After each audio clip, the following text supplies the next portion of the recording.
Howdy, this is Jim Rutt, and this is The Jim Rutt Show.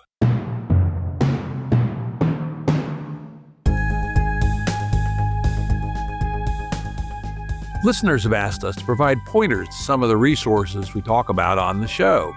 We now have links to books and articles referenced in recent podcasts that are available on our website. We also offer full transcripts. Go to jimruttshow.com. That's jimruttshow.com. Today's guest is Lee Cronin. Lee is the Regius Professor of Chemistry at the University of Glasgow and the CEO and Chief Scientific Officer of Chemify, a recent startup in the area of automated chemistry. Welcome, Lee. Welcome back to the Jim Rutt Show. Yeah, it's nice to be with you, Jim. Lee was on relatively recently with Sarah Walker back in Currents 100, where we talked about time as an object. And we also got quite a bit into Lee and Sarah's work in the area of assembly theory. Well worth checking out. Today, though, we're going to talk about Lee's business life. What was it, about a couple of years ago you started Chemify? Yeah, about 3 and a bit years ago. The first employee started on March the 1st, 2022. Ah, okay. Very interesting. And I have dug into it a fair bit over the last couple of days, getting ready for the episode. And man, it's a quite interesting company. Why don't you start with essentially your top of the line premise on what you're doing? So the premise is to build chemifarms, like server farms, that can turn code into molecules to make chemicals using a programming language, so we can automate things much more quickly. So it's almost like a production line for molecules that may go into drugs or materials. And it's not just a production line, it's a discovery line. So literally what we've done is we've taken all of chemistry and built a programming language and a series of systems that will allow us to dial a molecule.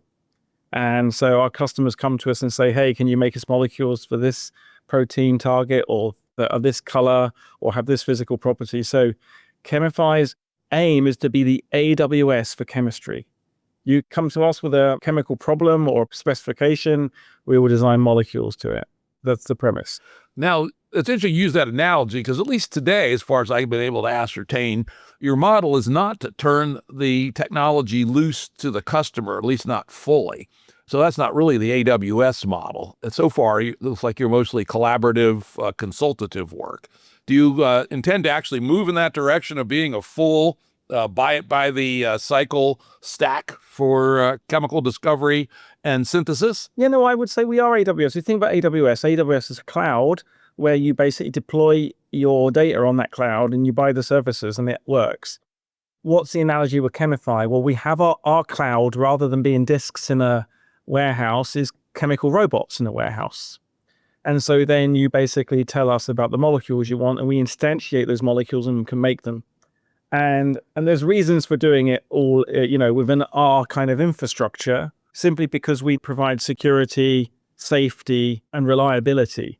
All the things, like I'm sure AWS wouldn't let you take part of the servers and bung it in your house because AWS promises 99.9999999 uptime. So from that point of view, I think we're strictly analogous. And that's because chemistry is hard and you don't want to have people owning their own robots to do it unless they're in a research setting or something. So that's does that make sense? Yeah, I could see that. Yeah, if you focus on the robotic chem farm, then the AWS analogy is pretty good. Though some of the vendors like Microsoft and their Azure cloud, they also offer local versions for corporations that are worried about IP, et cetera, that can interoperate with the cloud, but they want to have their stuff within their firewall. You may find that model is something that particularly the big pharma and chemical companies may be asking you about at some point. Well, one day, right now, so Chemify, is less than 4 years old. We have 130, almost 140 people in the company now. Someone pointed out to me the other day, our key product is not molecules, not robots, but factories that make molecules. And of course, we will be building chemifarms next to our favorite, companies that say, I want my own chemifarm. And that will be one model, but it will be a different cost. But that's kind of exciting because in the same way that the OpenAI has its own data center, or at least has a data center somewhere, I can imagine that Novartis or Pfizer or Eli Lilly would say have their own private chemifarm for mining chemical space and generating assets. But actually, the security is fine because we encrypt everything anyway, right? The Microsoft Azure model, I'm not so familiar with about having stuff because obviously Microsoft and Amazon are slightly different companies. But for us, right now, what we need to make sure is that chemistry shifts from manual to automatic. And this is a radical change. If I was to say, one sentence, what does Chemify do? We do chemistry automatically. And that allows us to scale. And if we can't do it automatically, then we can't scale. So every time an artisanal chemical chef tries to say, oh, hang on a minute, I want to do this by hand, we say, no, use the programming language, use the system. Yeah, indeed. As I was digging into it, I found some of the things you've done, which is an attempt to build a full stack as it appears. Looks like you started, or early in the process at least, you created a programming language. How do you pronounce that? Is that chi? Yeah, CHI, Greek letter chi, or XDL. And it started off as a description language. And the chi is for chemistry. And it turned over the years from a description language to a programming language. And those people that are listening that want to know the difference is super important, that transition, because if you can make a formal programming language that is formally verifiable, then suddenly you have a way of making sure that your code is portable. And with that portability and that executability, you have interoperability and all the beautiful stuff you get from, writing Turing complete programs. The brutal reality is that chemistry was not Turing complete until about a couple of years ago when we made it Turing complete in my laboratory and then in the company. Now, for the benefit of the audience, could you explain what you mean by Turing complete in the domain of chemistry? This is a super interesting question. And so let's imagine what a Turing machine is. A Turing machine is a very simple abstraction of computation that uses a 1D tape, a head, and a lookup table. And by a simple set of rules, you should be able to simulate any program or any computer running a program on that Turing thing. So you could say that you can't get any more fundamental than Turing machine. So that means, you could run Microsoft Windows or, BBC Basic or Linux or whatever in these and all the programs. What is a chemical Turing machine? Well, a chemical Turing machine is an implementation of the Turing machine that allows you to run any chemical process to make any molecule. I had the intuition this was possible for many years, but I only really finished the mathematical proof 3 weeks ago. And so I can tell you, it's like a 1D tape. And on the tape, you have cells. Rather than writing a 1 or a 0 or space, the cells can be full of stuff for the reaction, active, like for the chemical reaction, or empty or blank. And with those three types of cell in the tape and minimal rules, you can actually take any chemical program, any synthesis of any molecule, any drug, and turn it into that via 4 primitives. Now, in computer science, the primitives are relatively simple, right? In the machine code. In chemistry, they're even simpler. There's only 4. Add matter, subtract matter, add energy, and remove energy. And when I realized those 4 primitives were the ones that you needed to use again and again, it allowed me to complete the abstraction. So that's a very long-winded way of saying that we now have a universal way to represent the synthesis of any molecule, and that can run in a chemical Turing machine that then can be put onto qualified hardware. So, and that suddenly opens up this standard so that people can interoperate and collaborate and things like that. Now, should I take that to mean that you have discovered that chemistry can be defined strictly in the classical realm and you don't have to ever consider the quantum realm? No, you can do quantum computation, as I call it. That's really interesting in itself. Now, with standard computation, classical, we use the standard classical ways of manipulating chemistry and accept, it's like you take a proportion material, heat it up, cool it down. If you're going to do quantum, you could suddenly say, oh, hang on, I've got this chemical and this chemical, and I'm going to cause a chemical reaction to happen by putting in a quantum of energy, right? Or shaping some energy so I can efficiently cause the reaction to occur. But actually, kind of really interestingly, there is no real difference between quantum computation and computation. They are the same phenomena. Well, that's actually an important result in and of itself, because we think one of the things I often think about is the tension potential gap, still not perfectly quantified, between the Church-Turing thesis and the Church-Turing-Deutsch thesis, right? That there is a need for certain physical phenomena to consider the quantum realm. And chemistry is, of course, right close to the gap. When you get down into particle physics, then you're certainly in a quantum realm. Chemistry, right on the edge. So this is very interesting to me, kind of theoretically. Yeah, I mean, so what I mean is you can make computation quantum, but in the same way you have, quantum computing has kind of become non-physical. The reason why I wrote up the math is that David Deutsch asked me to. So David Deutsch has a theory called constructor theory. And part of the constructor theory, we won't go into it here, but he likes catalysts to affect transformations. And he saw that computation and computers provided a different framework to cause transformations. And so he encouraged me to kind of explore the Church-Turing computation thesis, as it were. And of course, you can probably take the Church-Turing-Deutsch computation thesis together. But the thing, with quantum computing, we have this kind of ability to use many qubits for encoding a problem and potentially reading it out if you can overcome the error catastrophe. There's not the same analogy in chemistry, because here we're talking about using quantum for coherent chemical control. And what that means is you want to, if you do your quantum chemistry correctly, you should be able to get very high selectivity and no waste products. So the difference between quantum computing and computing could be like no waste, zero waste, absolute transformation. And that's a slightly different thing, but I'm still working on that. I mean, I can barely scratch the mathematics for chemical computation. You better get Deutsch to help you with the quantum if you need to get there. Interestingly, I do talk to people in the quantum computing industry fairly often, and quantum chemistry is an area they're very interested in. And one example reaction comes up again and again, and that's synthesis of ammonia from nitrogen in the air, right? It's a gigantic industry, I think $100 billion a year or more. And there's reason to believe that there are more efficient reactions and catalysts that have not been used. It's a classic example question on the utility of quantum computing, if any, is can it be actually used to improve significantly the synthesis of ammonia? Any thoughts on that? Yeah, so that's not quantum computing. And this is where the woo-woo in quantum computing I find really quite perplexing. The big problem with quantum computing is we don't know about error correction in encoding information into qubits and allowing those qubits to basically give you information back, and you then decode and get an answer, right? So that's what I would say is a quantum computation. But the people that are selling this stuff going, maybe that doesn't work right now. There's a gap in the software. We don't know what it means. But we can quantum compute chemical reactions. That's not what they're doing.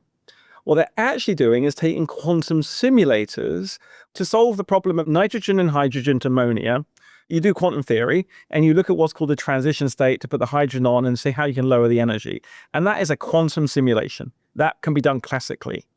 And the way you do it classically is you instantiate it in silicon and you flip a load of matrices, and it's quite intensive and it scales badly with a number of atoms. But what about if you could just take some quantum elements that behave like the quantum system of ammonia and tickle them so they vibrate, and you can do a simulation?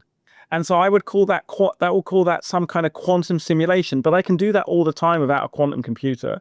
I don't need a quantum computer. So kind of when people were selling me quantum computers for chemistry, I'm like, I can just do a reaction under quantum control, and I don't need to use a $10 million instrument, liquid helium temperatures, thanks. As a chemist, I maybe know too much chemistry and not enough computer science. I guess that's a long-winded way of saying quantum computers can also be used for simulated annealing and quantum systems. That's super interesting, correct? But it's not a computation in the conventional sense. It's more of a kind of an emulation. Of course, that was Feynman's original motivation to think about quantum computing, was to use it for that. So anyway, we'll move on from that. That's a very good answer. I like that. It's going to help me a lot in my conversations with people who I will say, sometimes seem to be overhyping their quantum computers, shall we say. With respect to the programming language, I found it online, and I will have a link to it on the episode page at jimruttshow.com. Also, for those knowledgeable enough to play with it, Chemify has a Chem IDE that lets you actually experiment with the programming language in a web-based IDE. Does that actually work these days? Yeah. So that Chemify was a pre-Chemify, company, Chemify kind of org. And one of the things I set up deliberately to do, because I want to change the world of chemistry, there's two ways to change the world of chemistry. First one is to change the culture, and the other one is to change the tools. And to change the tools, change culture, train new people, make new molecules, do the capitalist thing, everyone is happy. But I realized making a company wasn't just enough. We had to start an open source, well, not an open source, it's more like an open tool movement and get awareness in academia. So that Chemifying IDE was right from the Cronin lab. Can you program chemistry to get people used to it? Yeah, and you can use it online. It gets you used to it. What Chemify uses is a highly advanced version of that, which is optimized for the hardware that we've developed in-house. But the nice thing, because it's Turing complete, it's compatible with academic things.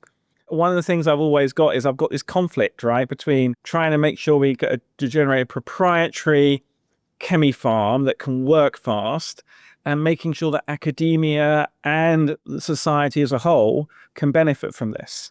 And actually, you can do both at the same time. We've shown that again and again and again. And so I made the decision to kind of set both balls running at the same time, because I think that the movement in chemistry, the culture change, and the ability to make chemistry automatic is something that's going to cost billions of dollars and take tens of years. And the quicker we can get people changing their mindset and building companies and discovering drugs and working across academia, the better. And the other thing, if we have robotic systems in universities, we might be able to have centralized laboratories where people around the world who don't have access to labs can do a chemistry degree online, and they can just use this Turing complete flight simulator. That's interesting. Yeah, exactly. Right. It's like, I think it opens up chemistry. So that's kind of my dream, if you like, is to make Chemify a $100 billion company, make sure the programming language permeates all of chemistry like chemical drawing, so people are able to swap designs more quickly, and that we change the world, because right now there's more molecules possible than there are atoms in the universe. Yeah, indeed, right? Though you're dealing with Planck's principle, right, which science progresses one funeral at a time. Well, also there's Cronin's principle, which is annoy everybody so much that they will be cognitively disimpaired for a bit, and then you can convince them. And it starts with youngsters, of course, and also old young people. And what I mean, old young people are just people that are willing to change their mind and try something new. So it doesn't have to write on everyone's death. It just needs to be useful. And I think that's what I'm excited about, right? Because at the end of the day, by me being forthright with people, it allows people to tell me why it's wrong. For many years, people told me I was just making computation up. There wasn't a thing. And I've really struggled to explain to them that you want a general purpose programmable computer, not a test tube. And I think now with the formalization of the language and the standard, it would be kind of limited. So I'm really excited. I mean, also it's really hard. I had to learn some computer science. I had to build this up, and David Deutsch was like, it's obvious, just do it. I was like, thanks, David. Interesting. Yeah, and it's, as always, show them is the best way to convince people. I was very fortunate in Glasgow. One of my colleagues is a formal methods computer scientist. And she said, you know what, there's something here, because her research helps you formally verify control systems, right? Despite all the bad press that certain airlines get, I'm very happy to get on an airplane made by Boeing or Airbus, knowing that their software is formally verified. It's not written using ChatGPT, right? That means that you look at the decision trees and you've got redundancy built in, and it's a very, very well characterized system. Imagine a world where everyone has computers, but if the code is wrong, the kitchens or garages or laboratories catch fire, right? This is the danger that we have if we don't have a programming language with a standard ontology. Right now, people are thinking, oh, we can program chemistry using ChatGPT. Well, the ChatGPT just literally makes stuff up. And if you make stuff up, there's three possible answers to a chemical reaction. You get a fire, it doesn't work, or you get the molecule. You want the latter. Good thought. I love this idea of chemistry now being something that could be done virtually, right? One could imagine, if one was a theoretical chemist and the full Chemify stack existed and was cost effective, which is, it'd be interesting to hear your ideas about how you might provide access to the university world, the academic world. One could get a PhD in theoretical chemistry or even practical chemistry remotely if they had access to all the tools. That will happen 100%. And it's a question of who makes it happen and how quickly. I mean, Chemify was named after Spotify. And why did I name it Chemify after Spotify rather than Canapster, like Chemical Napster? Well, Chemical Napster, or Napster was just when people ripped all the music and put it online, right? And obviously there was a big copyright class action lawsuit, and Napster died. But the people that won the music streaming wars learned to not break copyright, to pay to the creator. And wouldn't it be cool if if a professor in Stanford or in, I don't know, Paris or in Tokyo or in Timbuktu came up with a new code to make a drug really efficiently, and rather than publishing it in a journal where no one reproduced it, they just put the code on a GitLab or Chemify's lab and you can download it. And the more downloads you get, the more plays, the more kudos you get, or maybe even money. Because, it takes a graduate student many years to reproduce some of the literature sometimes. And so the idea to have a chemical Spotify was to allow people to copy each other more quickly. And you get more collaboration. And the realization that the developments we take for granted in computer science and engineering are facilitated so much by these collaborative tools that simply don't exist in chemistry. And KDL, computation in the computer, is the first attempt to do that rigorously. I can see how that could very much accelerate the social sharing of knowledge and the reuse of knowledge. Let's move on to the next part of your stack, at least as I understand it. And, so we start with the language, we then have some programming tools. And then the other thing that you guys have created is your Chemify database and reaction library. Why don't you tell us about that? Yeah, so this is kind of part of the vision. So before I built the company, this actually happened in the pandemic. It accelerated a lot. So a pandemic comes, and I'm building these robots before the pandemic, and everyone's like, Lee's building robots, that's really annoying. Pandemic comes, and suddenly I have to send 15 organic chemists home, right? And I was trying to convince these organic chemists to learn the programming language, and they were quite resistant because they love doing organic chemistry. And they're like, look, Lee, you're taking away the joy of organic chemistry and making me program, and I don't like programming. And I said, fine. Suddenly they were locked down, and I convinced the university to allow me to unlock my lab and open it up again because I have robots. And I said, look, we just have 2 people come in a day, they load up the robots with chemicals, and they go home. And then people log on to the robots and do the chemistry. That was the idea. So what the people had to do was actually develop the programming language by kind of trial and error, reading the literature and checking and coming up with the database.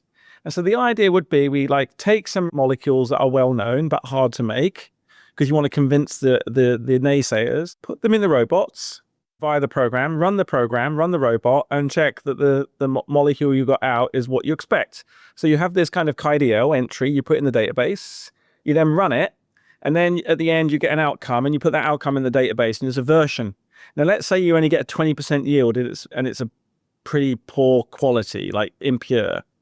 That's good, you've got that labeled in there, but then say someone goes, Lee doesn't know what he's doing, used the wrong catalyst or too high temperature, change that, and then you run it again, another version, and out this time you get a better yield and it's higher quality. So what you can have is a kind of version control for the chemical reactions, all open for the people to see. And that's where that Chemify database came from that we were running, connecting to the robots and so on. Very interesting. How does that relate to things like the open reaction database that people in the chemistry world have been trying to get rolling for some time?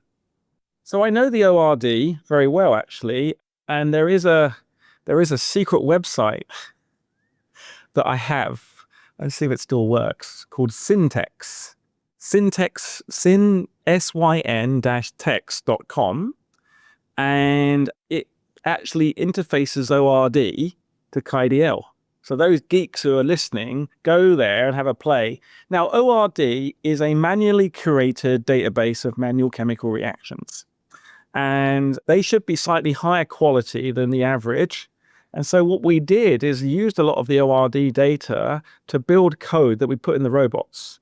And one day I would like ORD to also kind of take the role or be a part publisher with, the academic side of the KDLs, right? The academics Chemify. Whether they'll do that, I don't know. The only thing I know how to do is to build stuff, right? If I build, I'm not the most diplomatic in the world. You're I not? do Who would have guessed that, right? I do my diplomacy by actually doing what I said I'm going to do. So shock and awe. You're the Bismarckian style of diplomacy, not the Metternich style, right? Exactly. And so I don't know where that will land. I think the ORD is integral. But the thing is, we are not generating data in chemistry fast enough to make an impact. And there is a temptation with AI and synthetic data for people, very entrepreneurial computer scientists with a bit of chemistry background, to generate synthetic data. And that is not going to help us, right? Because the synthetic data, the simulated data, is not real data. That's where I wanted to go next, actually. Do you have a reasonably effective means to essentially reverse engineer ORD data back to your KDL form? Can you take an entry and... It's not a reverse engineer. We have a schema which will allow you to take any published chemical recipe, and that's what the Chemic IDE does. You can type in words, do the blah, blah, blah, and press convert, and it will convert it to a academically compatible KDL. Interesting. And that's really good, because what it does is it tells you, it formalizes the kind of the prose and turns it into a structured language. So ChemID is almost like a linter, a Python linter, but a chemistry linter. So what you do in ORD is you take your ORD and you copy and paste it into the ID and press translate, and it will produce a KDL code. And where there are missing pieces of data, like maybe some temperatures or solvents or something, it will make suggestions from its knowledge base. That's extremely interesting. Have you done that at scale? Have you taken large amounts of the ORD and turned them back into your code? I think we have taken all of it. All of it. Okay. There's a few 100,000, let's say, that we've done. I'm kind of working on a new academic version of it. The problem is that my day job is CEO. So right now, I think it's, very important that I get Chemify to a critical mass. And I don't have anything against academia, but the problem is, the opportunity is that there is such a critical problem getting access to molecules outside of academia. It's all done by manual labor, that I really need to solve this problem. And the only way to do it is a hyper high growth startup that is singularly focused on turning code into molecules efficiently at low capex, right? This is, the most important thing. People spending vast amounts of money on chemical robots and they can't do any chemistry. And I realized I had to find the sweet spot. Basically be faster, be cheaper, and be scalable. And they're the three. And I was like, holy cow, these are the three elements of capitalism. I better be a capitalist and let this run. And I think that the company will expand and explosively. We'll build chemifarms all around the world. And you probably know this. You'll probably come to it. Our first chemifarm opened 3 weeks ago in Glasgow. Indeed. Well, that'll be our next topic, is talking about the robotics aspect. But before we go there, you mentioned in passing synthetic data.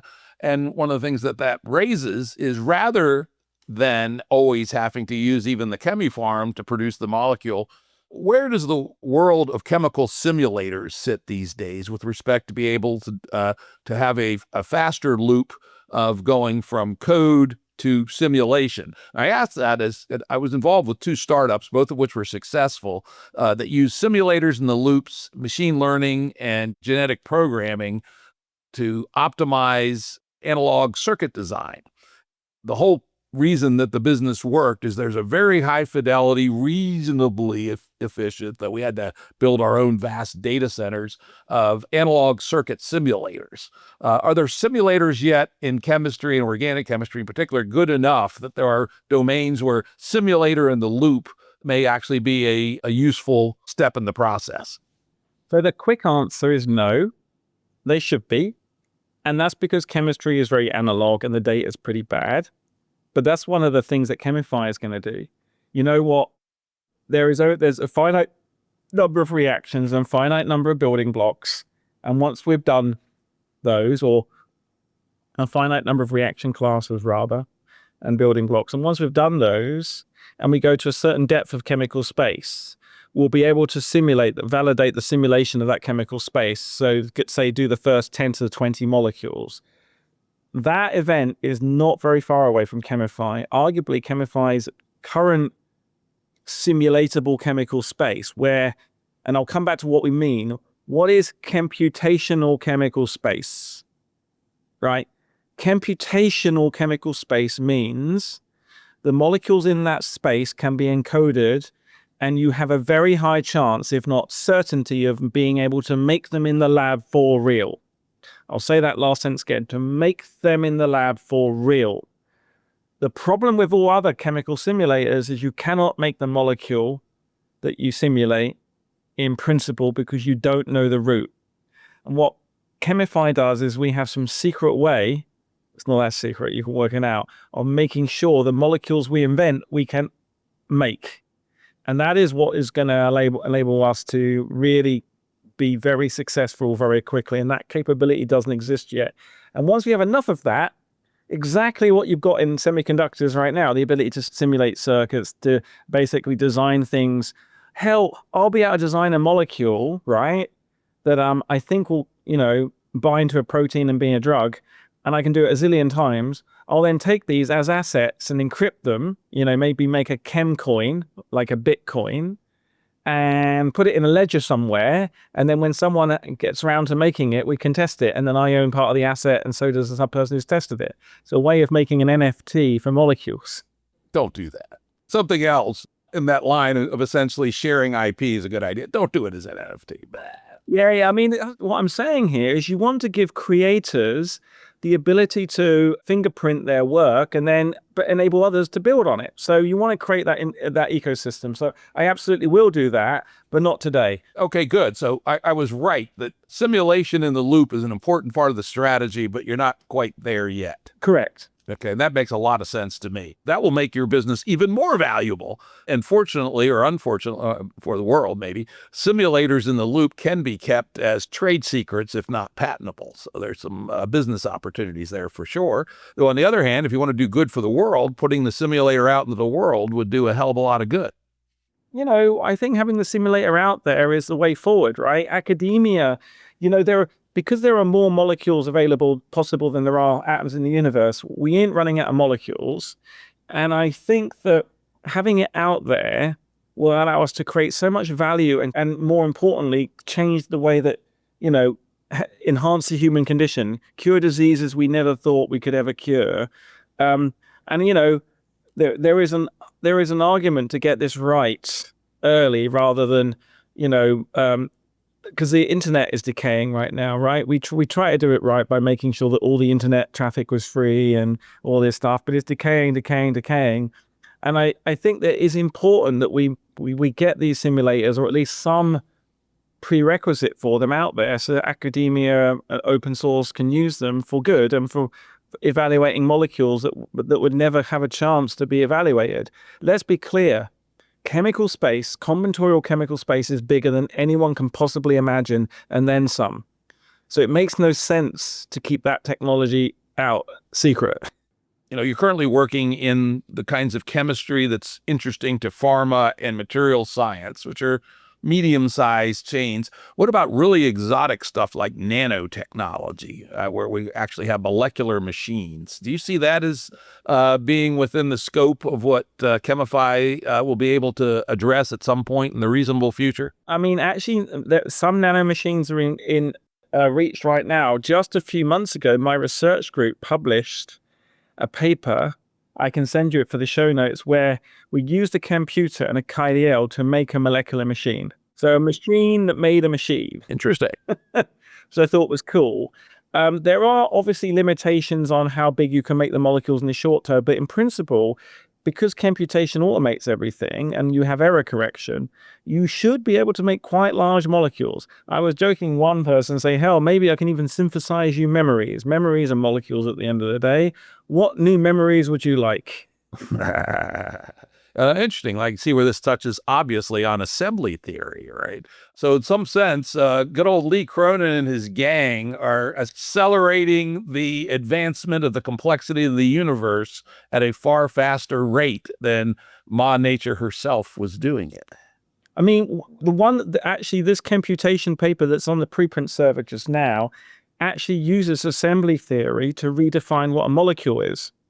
And so a molecule in a chemical sense, it is a thing is a molecule if you can put the atoms together and they won't fall apart. But that isn't enough. You need to be able to, in principle, make enough of the molecule to detect. And what assembly theory says is it puts the limits on that. And so I was able to merge them together, further confirming I've only ever had one idea, but I just keep exploring it in different ways. And it's actually a very interesting idea. It's engaged my interest quite a bit. My most recent conversation with Sarah Walker ended up diving back into it as well. The next part are your robots, right? Your computers. Tell us about that, and how does a poor innocent bench chemist get himself entangled with fucking robotics, right? One of my key research questions was to understand how chemistry and biology kind of interact. And in a crude way, how did chemistry become biology? And I crudely thought of it, and this is the wrong way to look at it. It's the Boltzmann brain problem. But I just said, okay, if the chemistry in biology is a subset of wider chemistry, if I make a search engine for chemistry, I can discover biology. Maybe. That's what I thought. Anyway, continue your story. One is a subset of the other. Well, I then thought, well, I'll just build a search engine. There must be like software out there and there must be robots. But to my horror, there was no programming language for chemistry and there was no robotics. So I initially built the programming language for chemistry in 2013.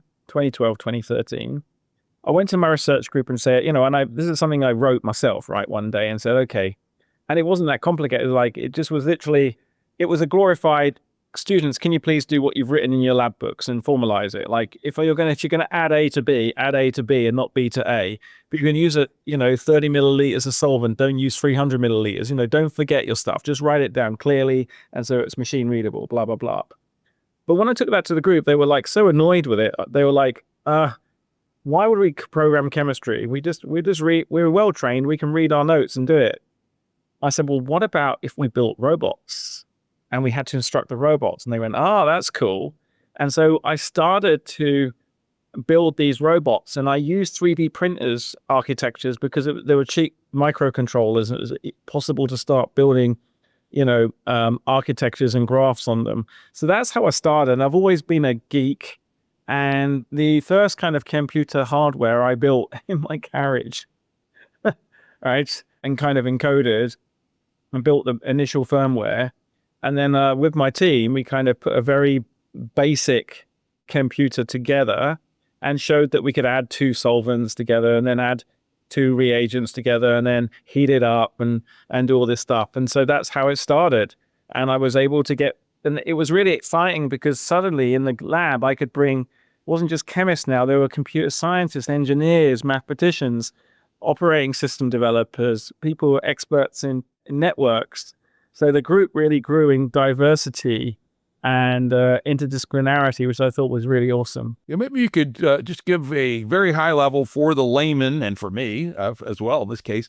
What is it that these robots do? Run through a scenario and say, all the robots do is they basically get the chemicals to the right place at the right time, and then they add the right amount of energy and remove the energy, and then they allow the material to be kind of prepared and separated so it can be purified.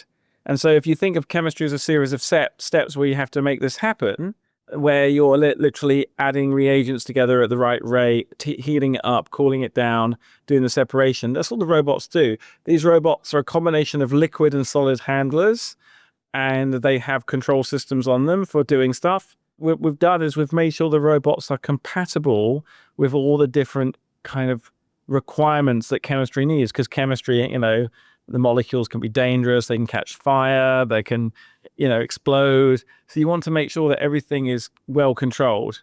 And so we've done a lot of work in making sure that works out. And that's what they do. I'd assume they're not little mobile things running over to the cabinet, opening the cabinet, bringing a reactive reagent out, pouring it into a beaker, putting it on a Bunsen burner. Presumably, there's a whole bunch of piping and this automated distribution of chemicals, etc. Yeah, I mean, you could do that, but it'd be very expensive, right? It'd be kind of silly, probably. Yeah.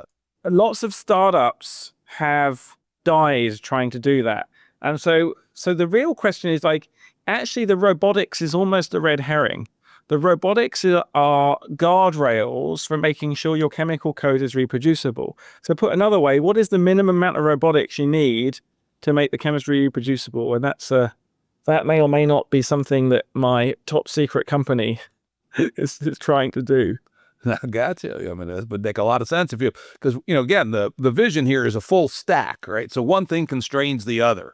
The fact that you have this chemical language essentially is a pruning rule for what happens at the next stage, right? Presumably, the robotics then are designed to operate within the metaphor of the programming language. Yeah, and I think that's the trick here, is to basically restrict operationally what the chemists and the robotics can do, but open up the maximum combinatorial space of molecules that you can therefore access by that reliability.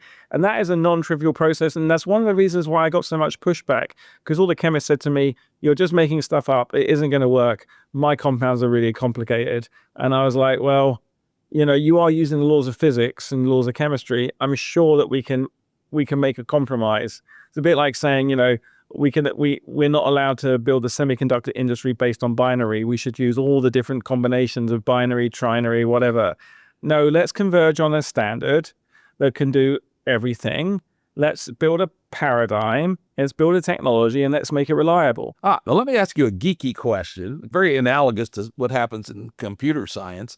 Now, as you've actually gone down the stack to synthesis, have you learned things about your language that required you to revise it, that it did not handle certain cases, and so therefore you had to expand the scope of the language? I'd love to hear any stories about that. Yeah, actually we did it the other way.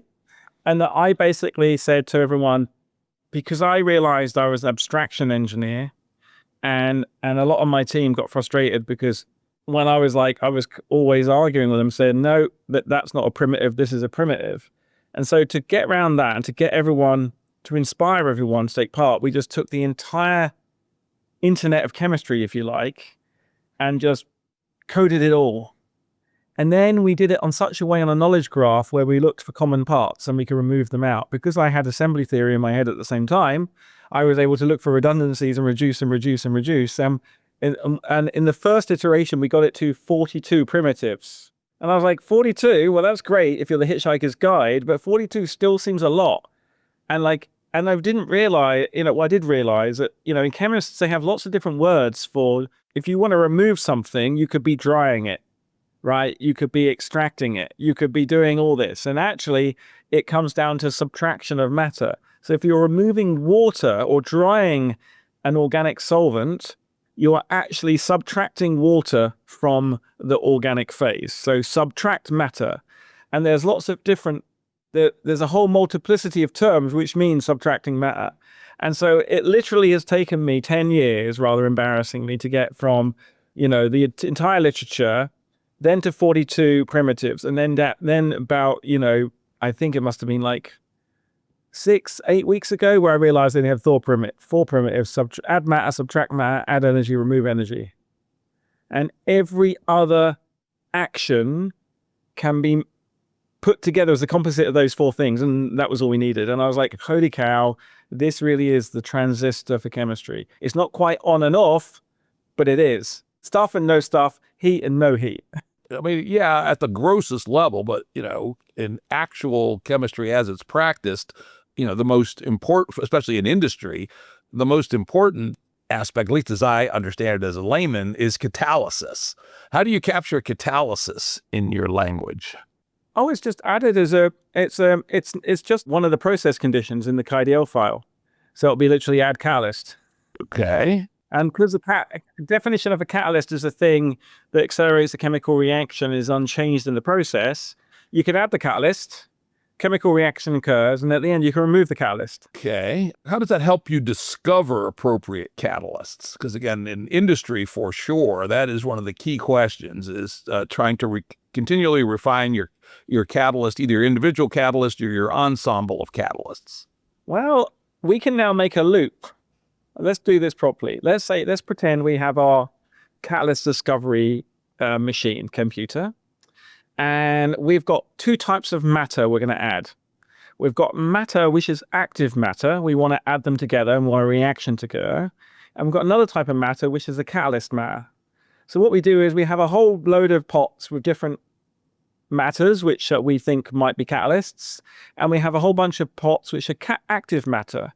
And all we do is we chuck the active matter in the active cell of the chemical Turing machine. And we measure, has anything happened, yes or no? And then if nothing has happened, what we can do is add another piece of matter, which we think is a catalyst, and check and say, has it done anything, yes or no? And we can use Bayesian processing to basically do that. I wrote a paper on this a few years ago where, I was saying that, I wanted to call the paper "Every Chemical Dog Has His Day" or her day. But the team were like, no. And what I mean by that is like, what is a catalyst? Everything in chemistry can be a catalyst for something. The question is finding out what it is. It's a combinatorial problem. Is it? So that's a way to make a catalyst search engine, and I made a few of those. But of course, you put knowledge in. Most chemists don't start from scratch. They basically have an indication of what type of materials are good for catalysis. And so they put them into the system and just improve it using designer experiments. And that's indeed what we have done. From a business perspective, catalyst discovery and ensembles of catalysts and chains of catalysts have huge economic value. If you can change the reaction efficiency even a little bit. Is that today a big source of the commercial interest in your work? Yes. I mean, there's a lot of interest, but the problem is there's a lot of AI vaporware out there. And Chemify has purposefully tried to stay away from it, to say the proof in the catalyst is in the doing. And there's a lot of people out there not only pretending to be able to make catalysts using AI, but also pretending to use the catalysts to do reactions. And so that's not saying that, it's all made up. What I'm trying to say is like, look, you need the robots to work. You need the transformations to work. You need the search engine to be a physical search engine. And once you have that infrastructure, you can go to the races. And Chemify is doing that with a few partners just now. And there's, like you say, if you can just improve a catalyst by 1,000%, if it's a multi-ton business and it's a high value, you're talking about millions of dollars saved and generated, and energy saved, and pollution reduced. So yeah, I think it's going to be a huge aspect for us later. Chemify isn't just doing kind of drug discovery, right? We're making molecules for people who might do drug discovery. We're going to look at fragrances, paints, catalysts, lipids, monomers for polymers. If it has electrons on it, we're game. Yep. How does the work of people like AlphaFold impact the domain that you're operating in? Because, catalysis, particularly called enzymes in organic chemistry, are significantly operationalized by their physical structures. And physical structures have been historically very hard to find for long-chain organic molecules.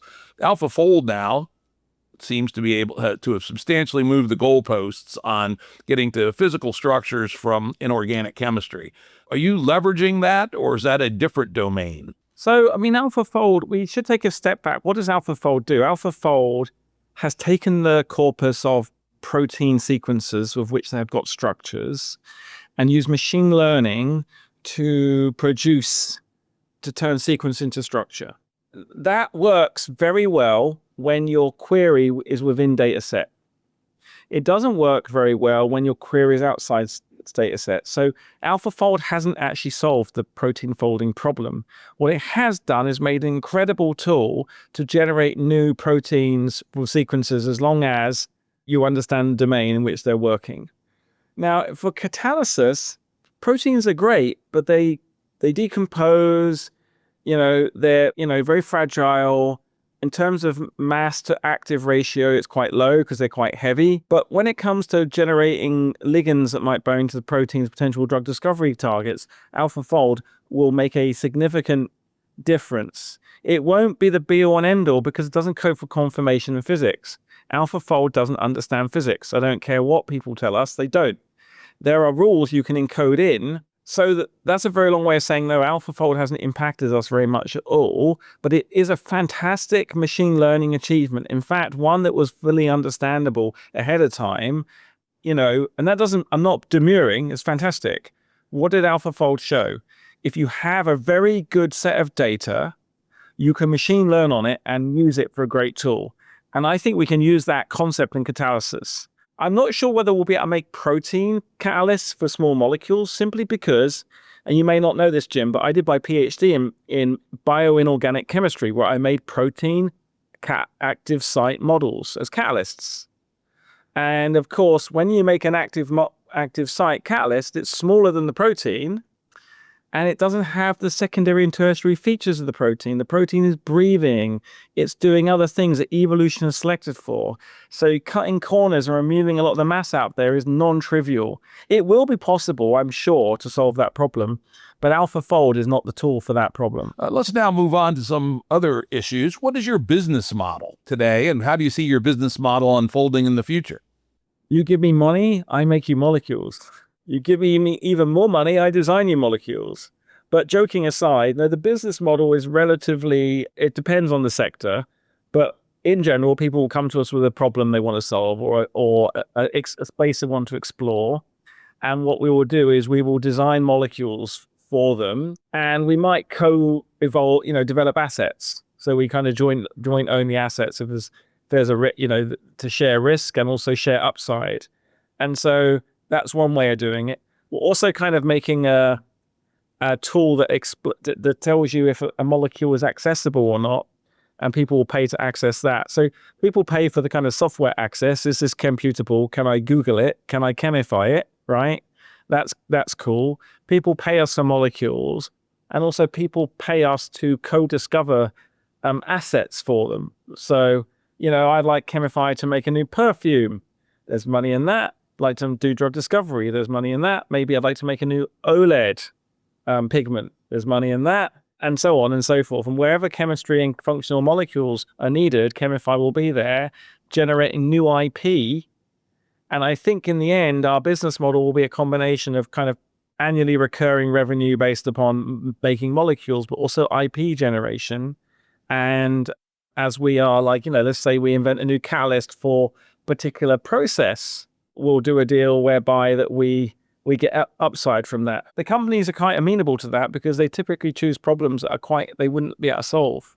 And therefore there's no, it's only win-win, right? If they bring a problem they don't know how to solve to Chemify and we solve it and we save them a lot of money, we win together, which is an awesome business model. Yeah, and certainly in pharma, that's become the model, essentially. The big companies can't do shit, basically, right? And they encourage small companies, and then they either buy them or license from them. So it fits reasonably well with pharma. I don't know about material science.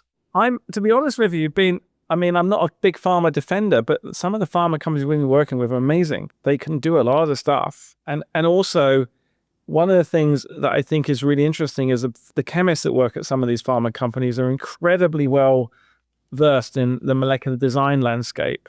And really what we're trying to do is give them access to chemical space faster.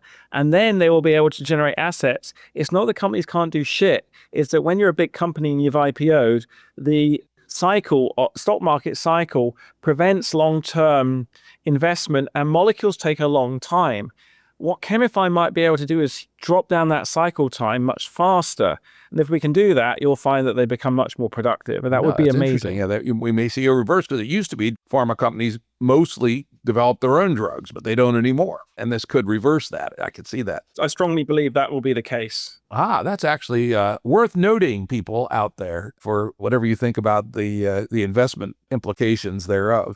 Speaking of finance, you guys are funded by some pretty impressive venture capitalists. And you talk about relatively short time horizons. VCs have relatively short time horizons. How do you see kind of the deep nature of your work, which will take a while to ramp up because it's a radical change and Planck's principle and all that.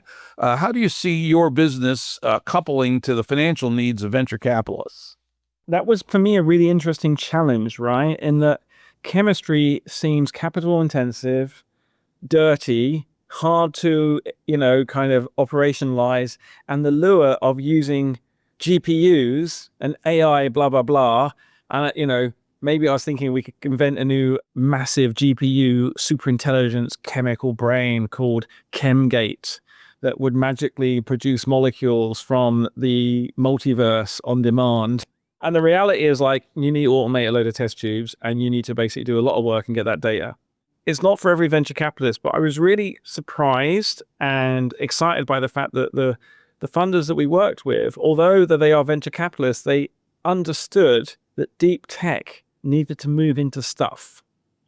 And so, our seed funder, our seed funder is a European-based company, and they really saw that. They really want to kind of get into deep tech, into stuff. And that was a company called Blue Yard. And then as we went to our Series A, the funder we got there was called Triatomic. And they're really excited about what they call century-defining technology. So they get that big picture. So here's now the next step. So they've got the big picture, but there's still a reality of a fund and a fund to return. Good thing about Blue Yard is they're an evergreen fund. So they're not under a huge amount of pressure to kind of go through the cycle. And that was one of the reasons I chose them. And Triatomic, their fund was just starting, right, when I came in. And there was an alignment of the century-defining technology.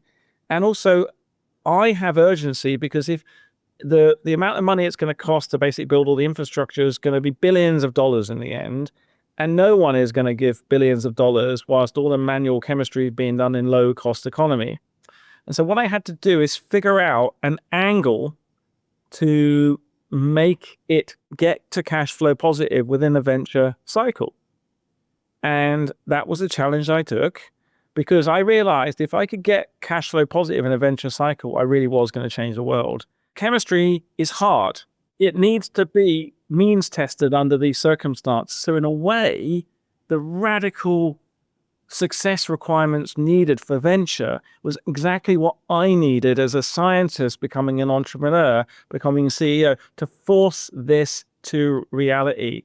Because how many technologies die because, how many Edisons and how many Teslas and I was like, oh my gosh, I haven't done anything very interesting. And by the way, no one thinks it's interesting. And by the way, no one wants to fund it. And by the way, I can't make any money, right? These are kind of like the three kind of the triple kind of critical point of, not interesting, too hard, and not valuable. What I realized is that the programming language is a paradigm shift because it lets us to think in the same domain. That then allows us to then get faster and to do chemistry at a lower cost base more automatically and invent new chemical matter faster than anyone else. And by doing that very carefully, we bring in the right customers. And Chemify has got 12 customers now, less than 4 years old, who will have 20 big customers next year. And it will scale on that basis. And we just had to match what the market expected to what the technology would allow. And it was not, the technology was not negotiable, right? It wasn't a drop of blood or no, a liter of blood. It was like, no, code to molecule on a cost basis that's reliable and not basically burning manual labor. And so that was how I justified it and why the funders we have are really excited, because it is going to be as significant as electrification. That's a hell of a thing to say. I will congratulate you. I mean, I talked to and advised a number of entrepreneurs, and most of them don't have your level of wisdom on the appropriate funding partners. Sounds like you've actually thought it through. And I got to come, everything you said actually resonates with all of my Ruttian rules on how to think about financial partners, which most people don't do, right? The wisdom that I'm kind of playing back to you here is really the patience of all the investors and all the advisors and all the people that have kind of seen that I'm going to make this bloody thing happen no matter what. And I feel like a bit like Indiana Jones trying to find the right tiles to step on in the trapped room so I don't fall to my death on spikes. And as you do say, an interesting and probably good thing is that the venture model is a forcing function for velocity, which fits your temperament well, I would suggest. Yeah. I get bored easily, and like the world has to change, and the venture model is a great way of doing that. All right, let's kick up to a higher level now. Suppose Chemify exceeds to your full expectations. It's a $100 billion company. It's in the middle of everything. How do you see that potentially changing the structure of the chemical and pharma industries? We talked a little bit about one obvious trend is big pharma going back to its own independent drug discovery. What other things do you see about reagents and intermediate products and, generic? The number of implications here are potentially vast. So, I mean, I think 100 billion is not exceeding my expectation. That's about what I'm expecting at the rate. So let's say $1 trillion. And I'm not being that, stupidly, like Amazon's $1 trillion company 20 years on. Now, the reason I'm mentioning is that Amazon spends more money on research than probably the NSF does. Right? Think about that for a second. If Chemify is able to get to be $1 trillion company in the next 20 years and spending $100 billion a year on chemical research, just think about the biology, the drug discovery, the diseases we're going to cure, the new things we're going to have because of that technology, nanotechnology, and that's going to be really exciting. Going more to the, let's say, not mundane, but really important. How has it changed reagents? How has it changed the pharma process? How has it changed drug discovery, material discovery? Well, the following things I think will happen in the short term. First of all, that Chemify will basically major in making rather complex molecules for people, right? Quite quickly. Not as quickly as we want, but quite quickly. And that will, as we build more chemifarms, we'll just get more and more critical mass. And the chemifarms will be dotted around the world. Why? Because we can then have supply chain security, right? Not just about geopolitics, just basically about load balancing. A bit like you don't want to have all your internet data going into one server. So wouldn't it be great to distribute it around the world so all human beings, if there's changes in requirements, chemicals, drugs or whatnot, that'll be load balanced in real time, which is very useful. And that means that Chemify's technology that we're using to discover also is used to make and manufacture. And that is another where there's going to have to be a load of funerals because the FDA and all these places are going to say, oh no, you can't do that. That's like, but I think we will be able to do that, right? The 5.25-inch hard disk hasn't changed form factor for a very long time, but I think you've gone from like 10 megabyte hard disk to like a 40 terabyte hard disk. So I think that the Chemifarm form factor will not change, but this number of molecules you can make, validated, manufacturable, will just increase. So that will mean on the reagent side, Chemify will be able to make reagents for people on demand. Hell, I'm hoping that Elon will help me put a computer on the moon so I can make drugs on the moon. Very cool. Very cool. So there's, I guess, 4 things. There is the supply chain change. There is the ability to make molecules anywhere, Antarctica, moon. There's the ability to basically manufacture. But here's the most exciting one. As Chemify is able to demystify drug discovery and make better molecules for drugs because they're just more exquisite, because we can afford to do it, think about the fact that suddenly we will go to a true era of personal medicine. Now, maybe not 20 years, maybe not 30 years, maybe 50 years, but I imagine that human beings will have their own, genome readout and their own drug discovery system on demand, and, it will just make the molecule you need. And it will pre-cure you ahead of time. You basically get a warning that it looks like you might get cancer in 5 years, and you just basically cook up the molecule you need to solve that defect, and away you go. That's kind of grandiose, kind of like, oh, we might cure everything. But you know what? We've cured a lot with molecules. We've saved a lot of lives. We've done a lot of things. there's no reason to think that it's going to stop. Let's leave it at that audacious vision. Good luck to you, because it would be great for humanity. You might make a couple of shekels too in the process. And as you point out, being able to fund vast amounts of research within your company probably itself is a good thing. So I want to thank Lee Cronin for a very deep dive into what they're doing at Chemify. Thanks, Jim. It was a pleasure. Indeed. Audio production and editing by Andrew Blevins Productions. Music by Tom Muller at modernspacemusic.com.